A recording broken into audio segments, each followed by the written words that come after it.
What is one rule that was implemented at your school or work that backfired horribly? 1. My company, as part of its alcohol policy, said you should not drink for at least 4 hours before coming to work. When engineers got called about production problems over the weekend, they all just had a beer but could be there in about 4 or 5 hours. 2. In my dorm, if you did something that triggered the smoke fire alarm, you had to do a safety presentation for everyone on your floor. This was intended to deter pranksters from pulling the alarm.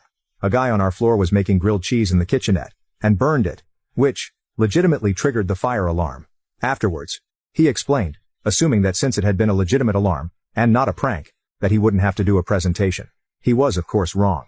So, the next Wednesday night, the entire floor assembled and we were treated to a 30-minute safety presentation on the dangers of grilled cheese sandwiches.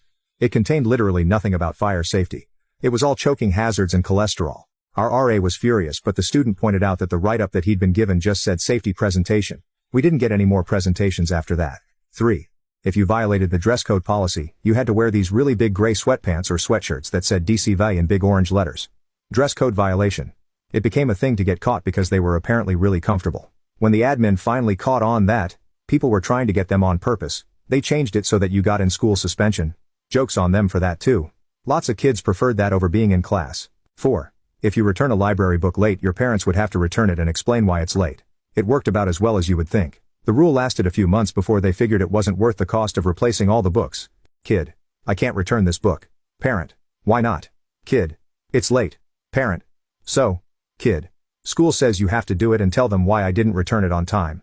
Parent: oh, well, I guess they aren't getting it back, are they? 5. It wasn't a school-wide policy, but I had a super bitchy French teacher who would constantly hand out detentions for things as inconsequential as walking to the trash can to throw away a piece of paper. She absolutely could not deal with the fact that we periodically might need to actually leave our chairs for a perfectly valid reason.